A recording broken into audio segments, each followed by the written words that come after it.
Testing 1, 2, 3. This will be the July 31st, 2013 special council meeting.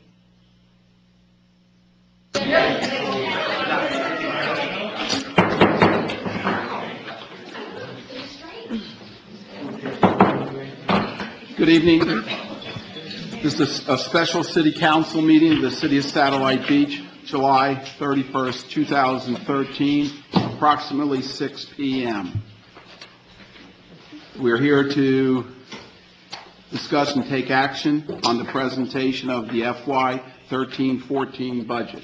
Before we get going, I'd like to thank the staff for the hard work and all the department heads who helped City Hall for putting out this, I think, a very easy to read packet, and thank you very much for your help. Courtney? Well, thank you. We do have a presentation for you tonight. We will be going through, can you hear me? Gabe, can you hear me?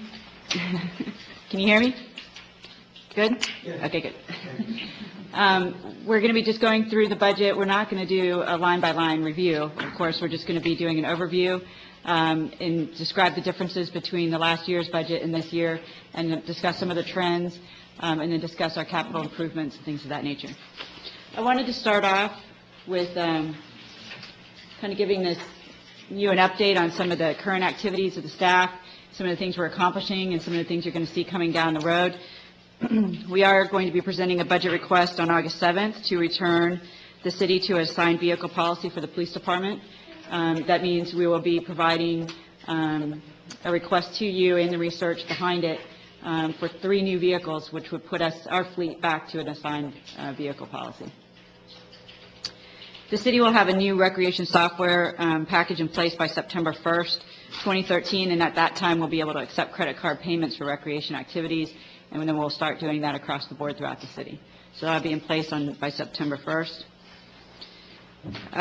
The city is currently exploring opportunities for the Beachcaster, and we will present a possible solution for that on August 21st at your 21st meeting. We also have the city CRA county agreement will be on the county's agenda August 20th, 2013, at their regular meeting. I'm getting a lot of questions from people on the beach renourishment easements. We are going to be presenting that to you. We are waiting for the county to respond to us, but we do have to get that done by October 1st, so provided that the county works with us, we will have that on your agenda before that time. A lot of people think that the fact that it's not on the agenda, that might be a sign that we're not approving it, but that's not true. That is coming down the pipeline, and that is an item that the City Council will be voting on soon. Ordinances in the draft stages. We have a right-of-way vacation process ordinance that will be coming down to you. We changed the process for that.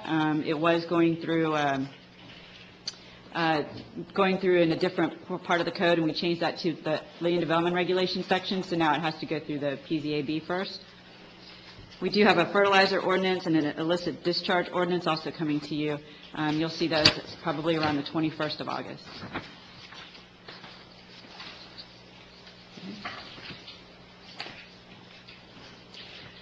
This is, again, an outline of the budget process that the city goes through. It's very similar to what other cities go through.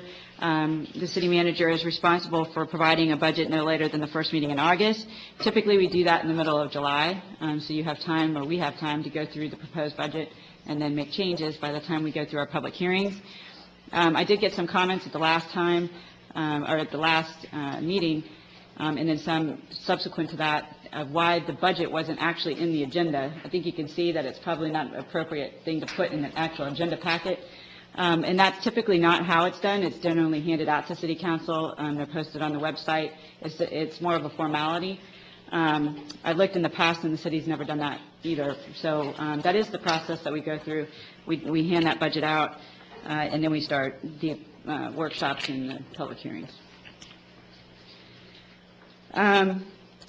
We wanted to make sure that we included all the items that our charter requires. We have an outline of our financial policies, a complete financial plan, a detailed estimate of revenues, a detailed description of proposed expenditures, and as well as our capital program. The budget environment that we are in, we do have the second highest increase in property valuations in the county, which is very exciting. It's 5.5%. The highest was West Melbourne. They have a high property valuation increase because of their new construction. They're the fastest growing city in the state of Florida right now. We don't have a lot of new construction, so that property valuation was primarily based on our quality of life, and I think that's pretty indicative of our city. Our community redevelopment area actually also got a bigger increase with a 7.7% increase in property valuations, and I think that happens a lot with community redevelopment areas because of the investments that are placed in those areas. We have major capital and technology needs in our city, very similar to other cities across the state of Florida. During the economic downturn, those things kind of fell to the wayside. We really need to get back on track in doing our technology upgrades, as well as our capital replacements and our facility upgrades. We had a lot of low employee morale. I think that's changing drastically now, but we did have quite a few employees that were very unhappy, and we felt unvalued, and I think we're making changes, broad changes to change that already. We have also a significant spike in healthcare costs. That's our biggest cost driver right now. It's not just this year that it's an issue. It's going to be an issue in the long term, and although we have strategies that we'll go through in a minute, we will have to not only do a strategy for next year, but we will have to do a long-term strategy and make sure that we can control our costs and try to decrease our costs for the long term.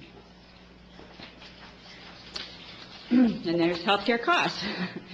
Healthcare costs, the city has received a 15.5% increase in health insurance rates from Health First.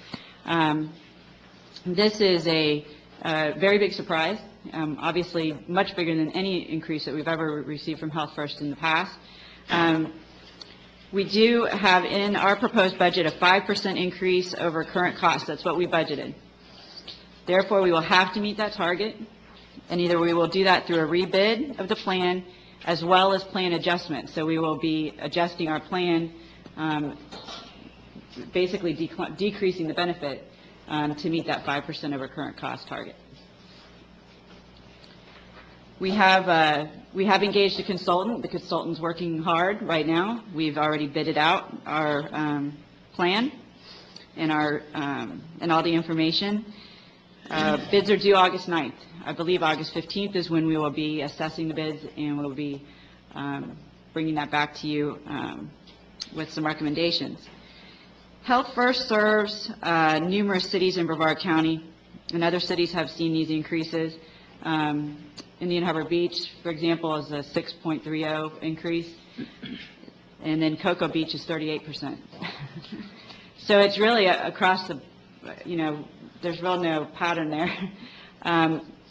But they have been our provider for at least 8 years, and they did give us the courtesy of extending our current contract under the current rates for 1 month longer, so we could bid this out. So we have that time, and we have that cost savings as well.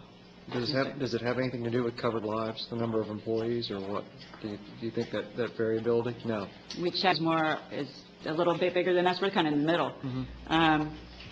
But I think a lot of it had to do with claims. And when we negotiate, I'm used to healthcare negotiations where you get your whole claims list, you sit down, it goes from what they want in the beginning and to much lower after you negotiate. Mm-hmm. And there wasn't a negotiation with them. That was the cost, and we actually asked for a meeting with the decision maker, and that was the cost. So it seems like they also said that since we got such small increases in the past, that now they're trying to catch up, which wasn't acceptable to us, and it's just not an acceptable way of doing business, in my opinion. The proposed budget is based on a lower millage rate, slightly lower. The current millage rate is 8.3559. We are basing this budget on 8.3206. The reduced millage rate provided the city with $311,632 in additional revenue. If we had gone with the current rate, we would have gone with $333,961 in revenue. And this is ad valorem revenue.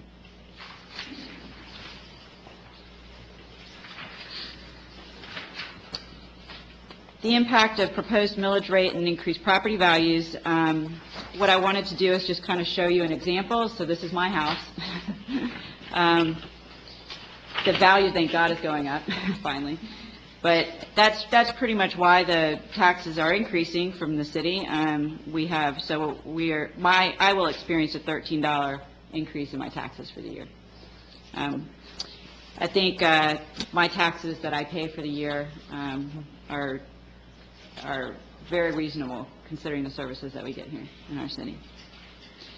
If you go to the next page, you'll see how that tax distribution is distributed throughout the agencies or the taxing authorities. You can see the city of Satellite Beach is 32% of your tax bill. The majority of your tax bill is the school board.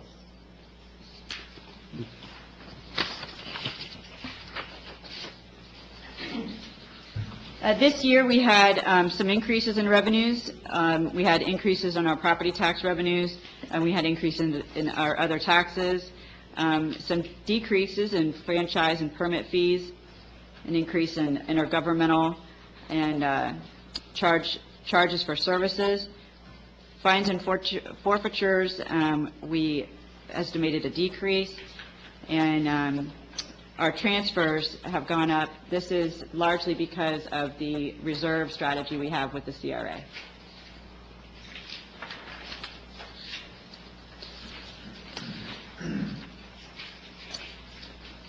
This next slide shows you a historical view of the general fund revenues. As you can see, the larger increase is from the other revenue sources, which is the transfer from the CRA into general fund for our reserves. We will be paying it back to the taxing authorities at the end of the year. You'll also see an increase in property taxes as well, and some increases in other revenues.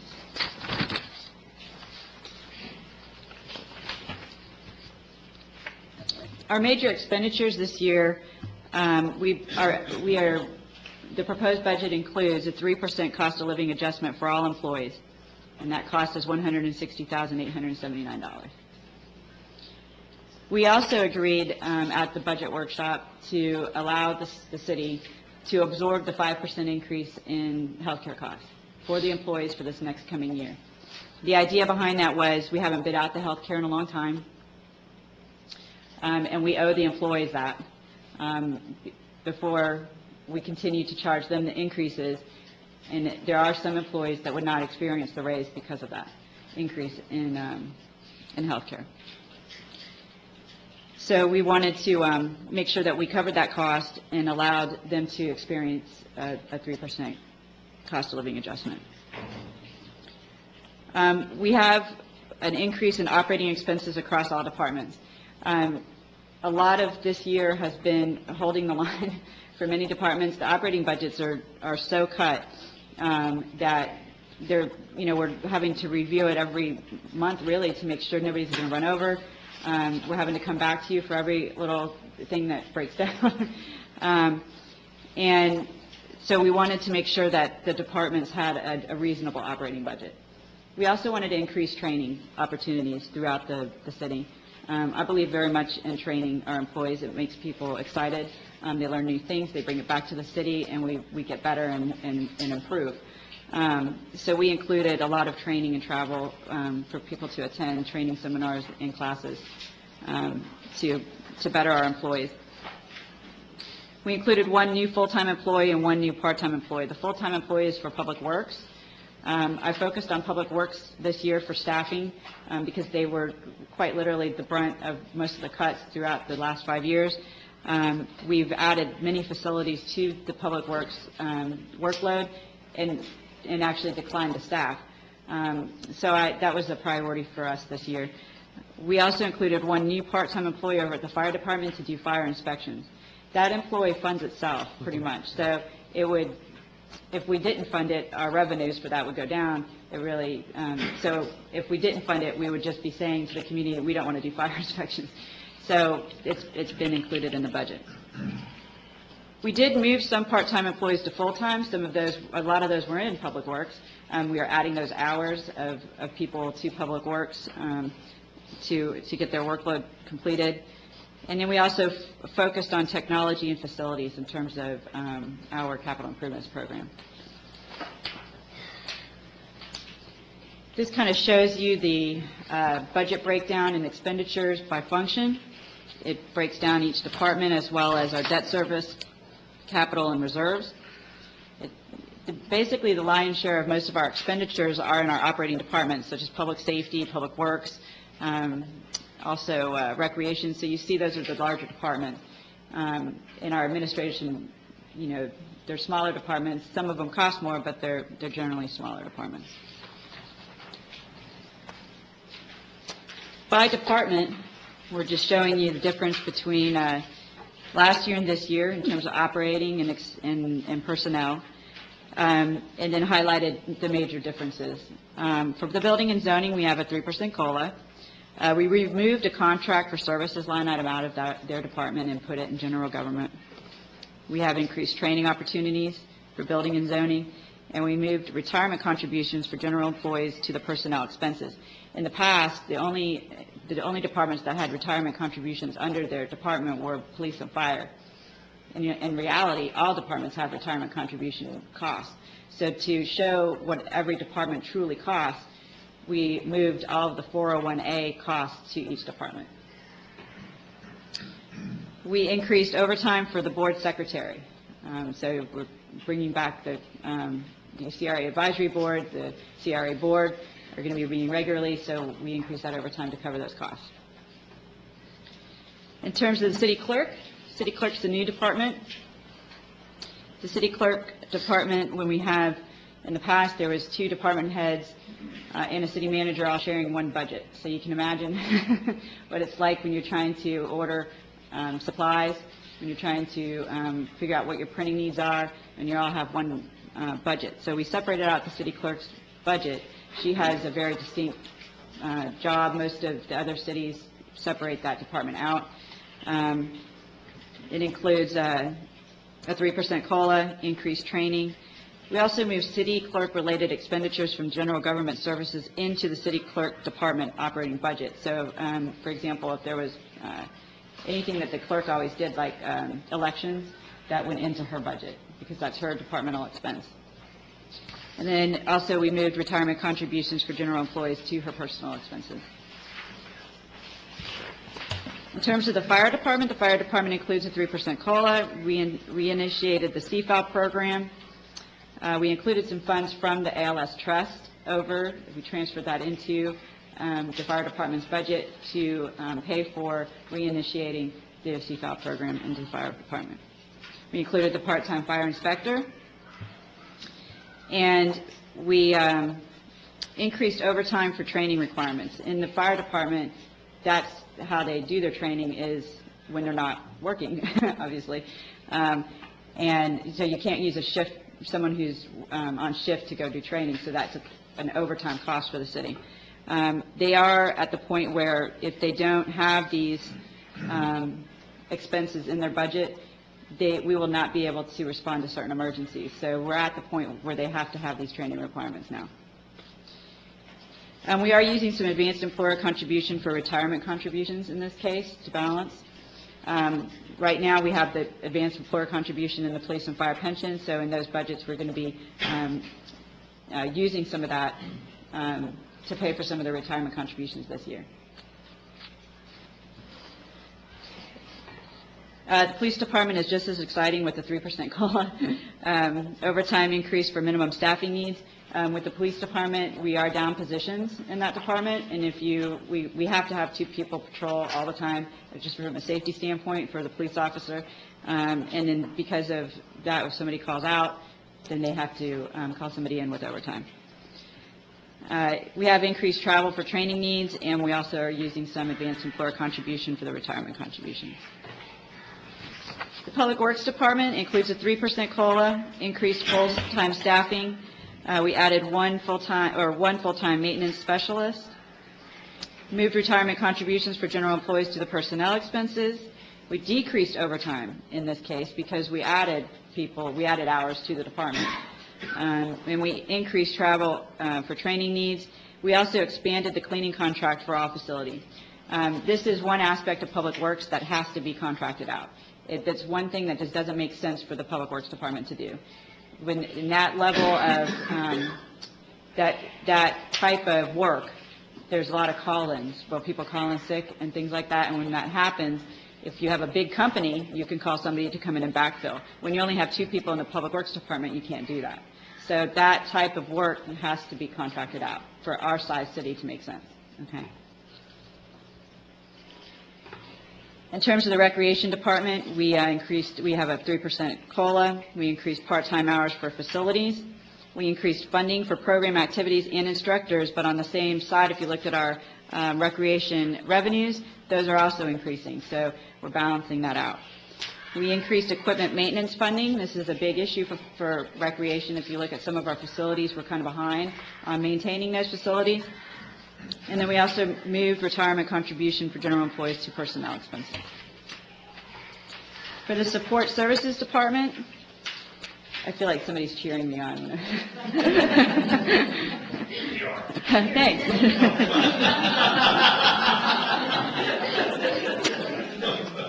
We have a great staff, don't we? For the Support Services Department, we included a 3% COLA, and we moved some of the general government services into this budget, such as the audits. A lot of people, when they looked at the general government services, they went, oh my God, are you not going to do an audit? So in the adopted budget, we'll make some notes in our budget message and things like that so people understand that that's what happened. We were going to put in a full-time accountant position in the department. We instead decided to outsource our payroll function. This is an item that takes us 3 days to do. So we felt that in this case, with the new finance software and then contracting that function out, that we want to see how that works for a year before we decide to hire another full-time accountant. We increased training and travel, and we also centralized capital outlay needs into this budget for technology. In the previous budgets, you'll see $4,000 in recreation and $3,000 in public works. And, yeah. The problem with that is when Adam goes to buy something for the recreation department and he spends $3,028, that money just sits there, and then he goes and spends, such and such money. If he spends $5,000 in public works, then we have to do a budget amendment to transfer the money over. It's easier if it's all in one budget, and he can use his wheeling and dealing powers, if you will, to get the better price and be able to actually go on to the next project if the funding is still there. We also moved retirement contributions for general employees to personnel expenses. For general government expenses, we included only the general employee pension costs under this retirement line item. Before, it included all the 401A for general employees. We moved that into a departmental situation, and the general employee pension, it was closed in 1996, so that line item really only reflects a few individuals that are still left in that plan, and when you added it to the departmental budgets, it inflated it so much that it didn't make any sense, so it didn't really truly reflect the cost of that department, and that's what the goal is. So we kept it in the general government expenses. We also included retiree health care into this. That has always been there. It needs to stay in there. It's not really affiliated with any department. We did move workers' comp to each department. That insurance, some is attached to the employee based on their type of work. So that is a cost that, when you put it in the department, reflects the actual department. We also moved all expenses that are the responsibility of department to that department's operating budget. In terms of the capital improvement program, we are funding a total of $132,000 this year for technology needs, and there is not one item in there that isn't necessary. We're at a we must have situation with technology. Either we replace the servers or we don't function. We also are recommending to reinstate the street repaving program. We're starting with $50,000 this year, and we're going to start banking that money every year so we can get that back in place. We're also reinstating the vehicle replacement program. Public Works is really excited about this because they're tired of fixing the cars. So basically, every year you'll see depending on the type of car, there'll be a replacement vehicle cost in the capital improvement budget. We are adding CRA funding for the A1A Streetscape project this year, so we're starting to bank for that project coming up in fiscal year 16. We're providing for the design cost for the Lori Lane project, and that's under the stormwater utility. And we're also providing for a sewer line installment for Shell Street. That's actually an agenda item for the CRA board to discuss. This is a proposed budget, so if you decide not to do that, we'll move the money to something else. We also have a football field expansion plan for this year. I wanted to talk to you about this for a minute. We have the Seahawks, which is our local little league for football, and they need to play on a regulation field. They have been trying to work with Satellite High School for some time now, and there's a lot of conflicts, if you will, with doing that. I know a lot of people, when we look at the cost of expanding our fields and possibly putting lighting and things like that, and a lot of people look at it and say, why on earth are we going to do that when there's a field right down the street? But we met with the principal already. We've also met with the president of the Seahawks, and basically the use of Satellite High School, in my opinion, is not going to be a long-term solution because there's just too much use on that field for them to use, for the Seahawks to use it. So it looks like we will have an expense for this issue. The football field renovations and enhancement line item also includes the replacement for goalposts. We are also researching the possibility of acquiring the South Housing Field from Patrick Air Force Base as part of the P4 initiative. The P4 initiative is it's a partnership that we're going through. It was spearheaded by the Economic Development Commission. So basically to help us partner on like things so we can reduce our costs. In my professional opinion, to take on a field is a lot of cost there. But there's a big green space right next to it that's almost the size of a field. That would be a great place for stormwater. And if we could get that through the base as a use, as an allowable use, then we probably would tell you that the cost benefit would work out for us in taking over that field. So once we get that research done, we will bring that back to you, and you can make that decision on how you want to proceed with the Seahawks and trying to find them a home. About half of the children in that league are satellite residents, so it's, they're kind of they're a satellite, league, basically. So I think it would be good for us to do that. And how we do it, and it is really kind of up in the air right now. If we did take over the Patrick Air Force Base fields, we probably would still need that $60,000 to do some upgrades to those fields. So we're probably going to spend $60,000 on football next year in terms of replacements and maintenance, as well as some enhancements. If we end up not spending all of that, we just move the money to the next project down the line, and that's the tennis courts are the next thing that we need to deal with in terms of resurfacing and net replacements and all that. So you see your capital improvement program in here as part of your budget, and it's a 5-year program and includes your funding sources, and when you get to the out years, they look like it's unfundable, but a lot of those things we will look at grants. And every year you look at whether that plan is feasible, and a lot of times you keep moving things down the road, because sometimes you'll get emergencies that change your direction. So it is a plan. It's not gospel at this point. Okay. Our stormwater utility fund, we are not recommending an increase in utility rates this fiscal year. We are going to have to look at that rate structure, though, as well as our costs coming up with TMDLs, and see if that rate structure is going to be good for us in the future. But this coming year, we are not recommending an increase to the stormwater utility rates. The current expenditures in the utility exceed the utility revenues. And that falls under the revenues. we still have fund balance at that point. So it looks like that timing was done purposely.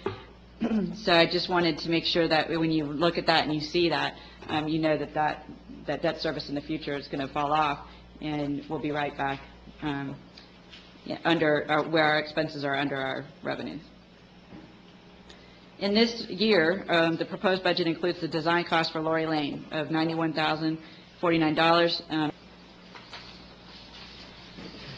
The capital assets fund, we're estimating $375,000 in revenue for this fund. The expenses exceed the fund revenues again, and this city is using the capital assets fund balance to balance the expenses. So that's what, when you look at that, a budget shows you only the revenues and the expenditures. It doesn't show you the fund balance. So we show you that as the revenue is pulling in the fund balance. We have a big fund balance in the capital assets, and I think that was probably done in previous administrations to basically make sure that we had something in case something went wrong. Right now, we're padding our reserves in a different way, so we're wanting to spend our capital assets on capital assets. We are one of the few cities that take this tax and put it in the capital assets fund. Most cities that tax goes straight into the general fund. So if we're going to put that money as a revenue into a capital assets fund and restrict it for capital assets, we just need to use it for capital assets. So we are going to be spending down that fund balance to catch up on our capital needs. Debt service in this fund will be reduced from $331,405 for fiscal year 14 to $100,206 in fiscal year 15. That's the check. So we'll be funding some major facility improvements during that time. Other funds, these are some of the little special revenue funds that we have. Community Services Fund, we're expecting $38,980 in revenue for fiscal year 14. We are basically transferring $12,000 out of that, the ALS trust section of that fund, into the general fund to pay for the CFAL program. So that's where the majority of the $17,765 in expenses come from. The law enforcement trust is for forfeitures, so we don't really estimate revenues for that. When we get the revenues, we get them in, we bank them, and then the police chief spends them. Our Community Redevelopment Fund, we included operating costs for legal services, travel, operating supplies, and project maintenance. Projects include the A1A Streetscape, Shell Street Sewer Installment, and the A1A Concept Plan, which we also received a grant for. Debt service payment is budgeted for $494,701. And we're also transferring to general fund for public works maintenance and personnel expenses. We are transferring to the general fund for the city's reserves. We're using that back to the taxing authority strategy you have approved in the past. And our payment to the county, for the county portion of the back to the taxing authority strategy, is provided in a line item of the operating expenses. Leading into the discussion on the reserves, we were able to negotiate a change in the Women's Club agreement to allow the city to use the funds for emergency beach cleanup for 2 years, after which those funds will go into the CRA for a beachfront improvement. The first payment from the CRA trust fund back to the taxing authorities will occur on September 15th, 2013, and the city reserves will receive $306,573. The next payment will be done in fiscal year 14, which you see in your budget, and will provide the reserves with an additional $199,755. The total unrestricted reserve at the end of fiscal year 14 is estimated at $556,204. And I did want to point out that in the budget, we had estimated. We totaled everything up and showed you what we need, the goal that we need to reach, and the goal, unfortunately, was a little bit higher because we included the non-spendable and the restricted, which we should not have. So by the time we go to the adopted budget, we'll make that change.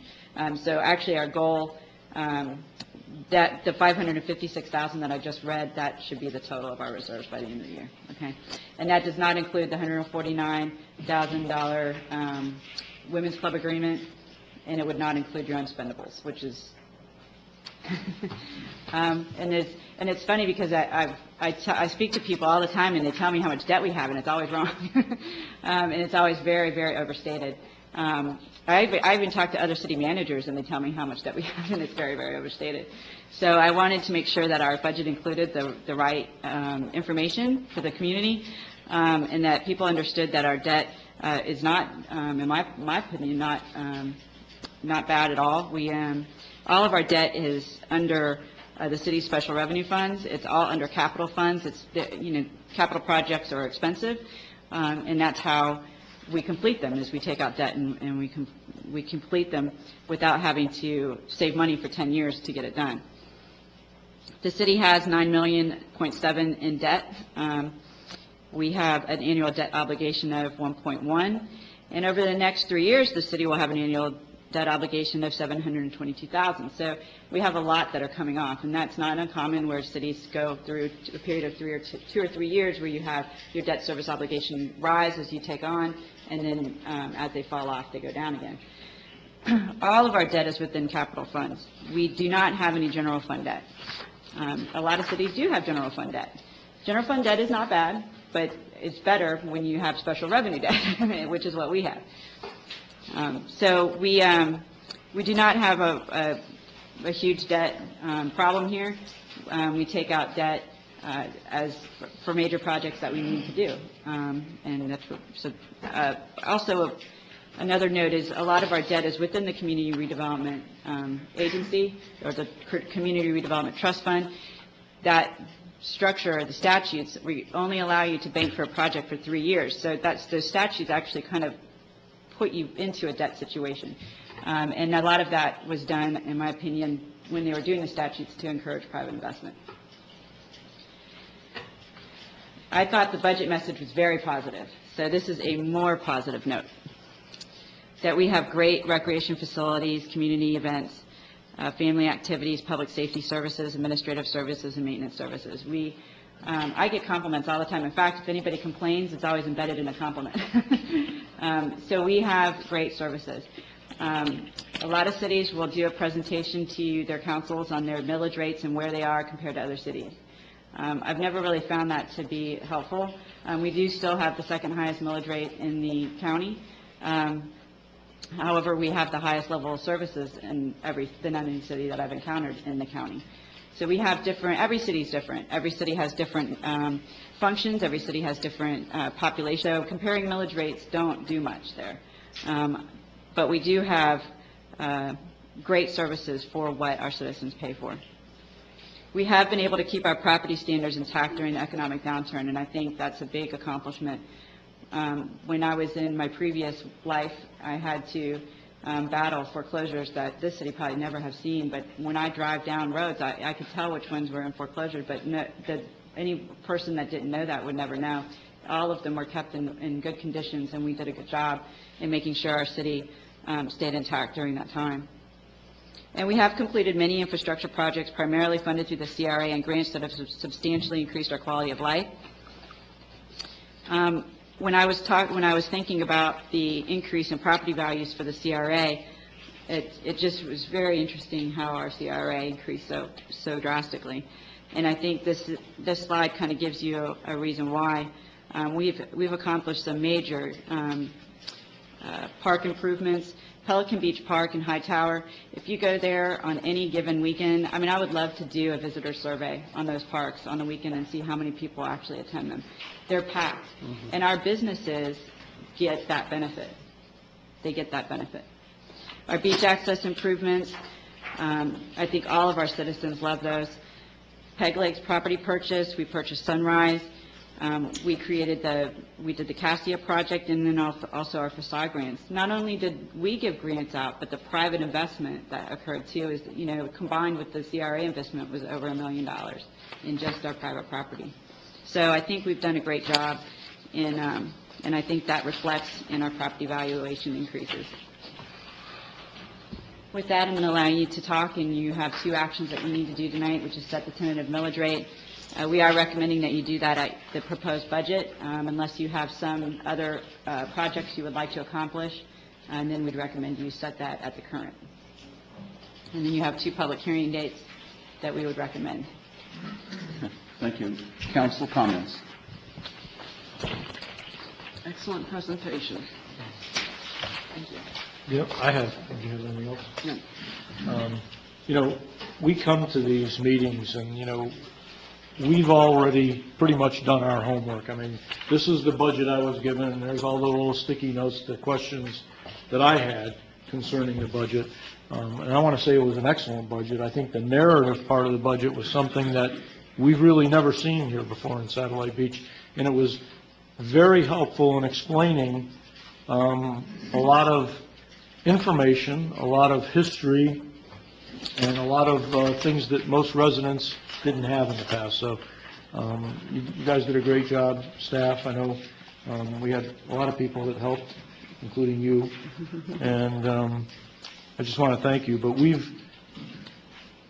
we've gone over this budget, and I think it's something that brings to the employees the city's appreciation for the work that they've done over the last few years without any money. And, you know, we're hopefully coming out of an economic downturn that is going to help the city bring in some additional revenue over the next couple of years to be able to do some of the things that Courtney's already outlined. So I think we're on that path, and I just want to thank everybody for the time they put in on this budget, and I think it's a great budget. Thank you. I have, and none of us are, I know we've got a business looking at this, but the healthcare expenses are a real concern. And just kind of a recommendation, I think as this moves forward, you might want to keep your employees really engaged in this, because some of the stuff I know you might be thinking about could be a big ramification. So I'm glad to hear morale's coming up, but we need to make sure that these people are engaged and have plenty of input on this, because it's going to be a big one. So, but other than that, I have nothing but compliments for what you've done, and thank you, you and your staff. I also want to thank you. It was a pleasure reading it. It was easy to read, easy to follow, which you guys have seen some of these budgets. They're not very easy to read and follow. I just had, and you answered most of the questions I had. I had quite a few questions that were answered in the presentation, but I did have one question, and probably it may be easy to answer, but I noticed in some of the departments that you have an increase in payroll, but a decrease in the FICA compared to the budget last year and this year. Can you explain that and why? 38 for fire, and then page 38, and then 36 for police department. So if you're increasing the payroll, why is there a decrease from last year in the FICA? Shouldn't there be an increase? In other words, on page 36, you're increasing the salaries of the police department to $1.4 million, but the FICA drops from $121,000 to $120,000. And also on page 38, the same thing with the fire, $781,000 in salary, but then the FICA drops from $71,000 last year to $69,000 this year. Yeah, we'll take a double check that, but if you look at the 12-13, that's Go to just the the mic. adopted budget. Go to the microphone, Ian, sorry. Yeah, good evening, members. If you look at, you're comparing that to the adopted Adopted, budget, yeah. so at our next, I believe our next meeting, we'll have a Actual? budget to Okay. actual. So, but if you look at 11-12, we'll double check those numbers. 11-12 would be the actual, so it did go up compared to last year's actual, but that's just the budget number right now. Okay. So.